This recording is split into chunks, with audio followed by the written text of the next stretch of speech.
I want us to start this way. Your name today has become a very big brand, a household name that the youths cherish that name so much. Everywhere people talk about King Johnson Duku, and a whole lot of people out there watching this program. We want to know a little, if not much, about this brand, King Johnson Duku. Because some persons, when they see royalties, when they see maybe somebody who has succeeded today, what comes to them, many of them don't really want to know about it. They don't even care if there's a story behind the glory.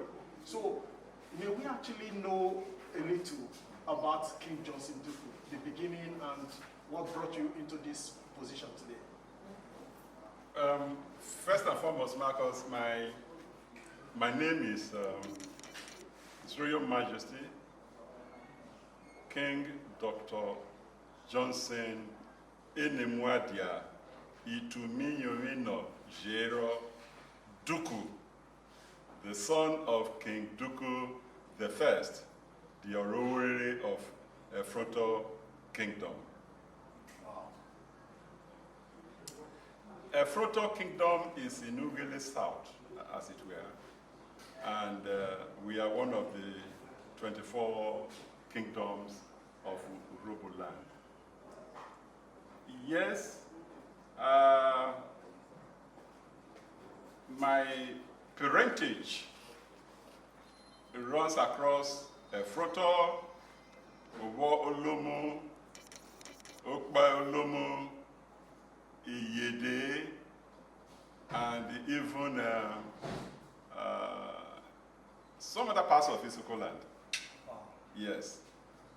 My mother is of the great Osagiri dynasty that have produced very eminent men, that has produced even one of the richest men in Nigeria and Africa at a point in time. So I have a pedigree, a very rich pedigree, which puts a lot of challenges on some of us to meet and surpass. Yes. But Your Royal Majesty, has it been rosy all along from the very day one? Is there any, story of maybe grass to grace, in your pedigree, your history? Maybe someday, Dr. Puki will want to write a book on King Duku, and the title will be From Barrack Boy to Kingship. Wow. Please, we really want to know. That's interesting. Barrack Boy to Kingship. Yes, because I lost my father, King Duku the First, 1955, wow, when I was just 3 years old. And at that time, ordinarily, I would have been written off. I would have been written off. But destiny has a way of playing out. What God has designed for you, if you are able to identify it, and you are able to know it, and you are consistent with the pursuit, you arrive there. Wow. You arrive there. So when my father died, I was here in Efroto, and at a point in time in my primary 3, I was made to go to my mother's side, wow, in Owo. And what took me there was actualized.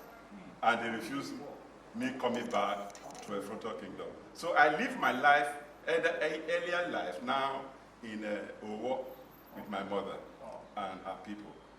It was while I was there that my uncle, my mother's brother, who was a policeman, needed a houseboy because he married a young girl who could not handle police uniform.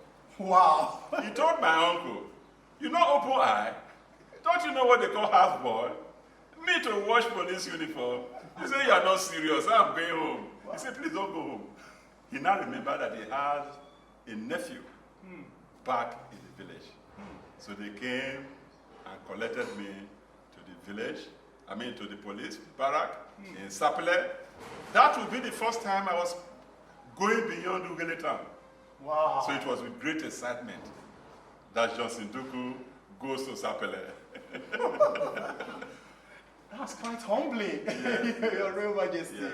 You know, that someone of your status, you know, today you actually went through all that. I did. So you washed police uniform and you did it with all sense of humility and When you say police uniform then, yes. there was discipline in the force. Wow. What police were wearing was khaki, and that khaki knicker, you have to wash it, starch it, iron it, leave it to stand on the table, and it stands on its own. Wow. If it doesn't stand, then you have failed. And if during inspection, which was a routine every weekend, if your oga fails, know that you're in trouble. Wow. Because when we shine police shoes those days, the test for success of your effort is that you place the shoe in your front and you see your face like a mirror. Wow, that's really is humbling. And I did all this at the age of 11. Wow, Yes. that's quite humbling. So thereafter, after the barracks life, you know, what really happened? What happened next? For me to be able to go to college. Because we're actually, your Royal Majesty, we're trying to trace the history at the point, at the point you actually got the big bang, as in you got the breakthrough. You know, Before we get to the breakthrough, yes. before we even get to the breakthrough, Yes. by the time we were transferred to Ughelli, as a young boy who finished primary school 1964, but was not sent to college, I became a full-time houseboy. Wow. And all the Garri that was consumed in the house was produced by me. Wow. My uncle bought me a bicycle, what we call lady bicycle, showed me a big farm, and I started the processing from the beginning up to the point of cassava. And I would bring the cassava with the bicycle to Police Barrack Ughelli. And because of the distance from Police Barrack Ughelli to where the milling machine for Garri was, which was Hausa quarter now, Jesus Christ, that's quite. they now bought me a truck so that I can have plenty cassava. You mean a vehicle truck? No, the cart. The one you push? You push. So you mean you've pushed truck before? I push truck to be able to take the cassava to Hausa quarter for milling. And after the milling, I bring it back. I get my boys, we tie it up. After 3 days, those were the days of proper Garri, where fermentation takes place. After 3 days, we loose up, then I sieve. The only thing that the wives were doing was the frying. Frying of the Garri? Yes. Wow. Then to produce, for the wood to be used, all the rubber plantation of Osagere and his children were at my disposal. So I produced all the firewood that we consumed. In addition to the efforts, the Garri effort. Everything. Wow. So that is what I did for 65, 66, and each day I was crying that I'm not in college because I have no father. Wow. And my uncle was listening to this almost every evening. At a time he was touched and decided to send me back to primary school to repeat primary 6 in St. Luke's Primary School, Otowodo. Grass? What is it, grass to grace? It was grass. Yeah. But as a child, there was much of fun in it. Wow. Because nobody of my age at that time had a bicycle. Wow, that's interesting. Yeah. So when I drive from Police Barrack through Oteri to Owo, when I entered Oteri, I would raise up my hand like this and they would be hailing me. Wow. I had all sorts of nicknames. Fans. Yeah, fans.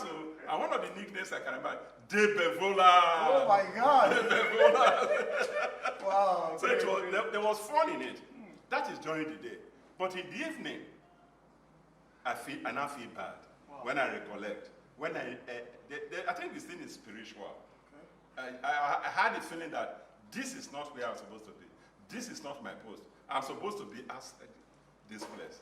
Yeah, we could as well say that the spirit of royalty in you was actually what was crying for expression. You can say that. Yeah, yes. You can say that because out of almost 50 children of my father, I was the second to the last. And my father, who was also a king, was also second to the last of his own father's children. Wow, history. So maybe something was working unknown to us with our ordinary eyes. Wow. Yeah. So at some point, because you are a king, you are one of the very few kings with intimidating academic curriculum. You know, you have wide range of qualifications, you know, behind your name or attached to your name. Can you tell us about some of these qualifications? Well, starting from secondary school, we were the pioneer student of Baptist High School, Eku, where I finished 1972.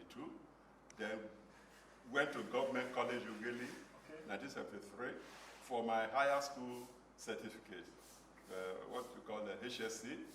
Yes, I finished there, and then that same year, 74, of finishing, I got admission to read political science, University of Ibadan, at a time where there were only 6 universities, where you don't need to know anybody.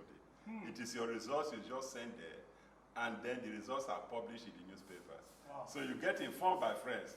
You don't get admission, you don't get admission. It was a very fine moment, very glorious moment in our history, where you don't really need to know anybody. Yes, like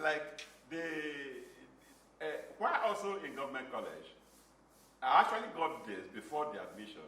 While actually in government college, we were in the playing field, one sports ground. One evening, and somebody shouted, "Dugu, dugu, dugu, dugu! You get letter from Lagos." You get I said, "Lagos, okay. What do you do with Lagos? What I do for Lagos?" You know. But by the time you brought it, I saw it, scholarship board.